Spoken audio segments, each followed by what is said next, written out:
Kita ke Tanah Toraja, Sulawesi Selatan, Saudara. Seorang ibu rumah tangga di Tanah Toraja ditangkap polisi karena kedapatan mengedarkan uang palsu. Kini pelaku menjalani pemeriksaan di Mapolsek Tanah Toraja.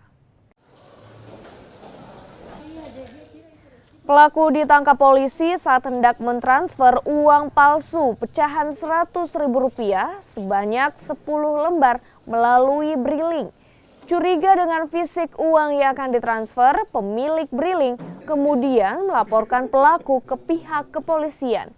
Polisi yang mendapat laporan langsung meringkus pelaku bersama barang bukti uang palsu pecahan Rp100.000 sebanyak 10 lembar. Setelah dilakukan pengembangan, polisi kembali menemukan uang palsu di rumah tersangka sebanyak 180 lembar pecahan Rp100.000. Pelaku mengaku membeli uang pecahan Rp100.000 senilai Rp10 juta dari seseorang yang tidak diketahui identitasnya dengan nilai uang asli Rp1.500.000. Dia tertangkap tangan. Angka Rp100.000 juga palsu.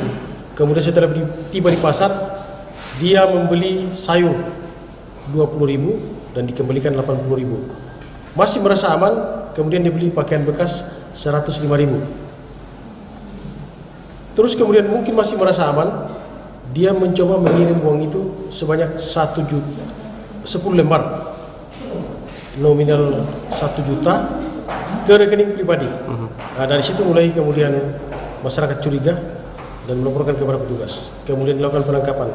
Setelah dilakukan pemeriksaan cepat, kemudian kami lakukan pengembangan dan melakukan penggeledahan di rumah tinggal tersangka.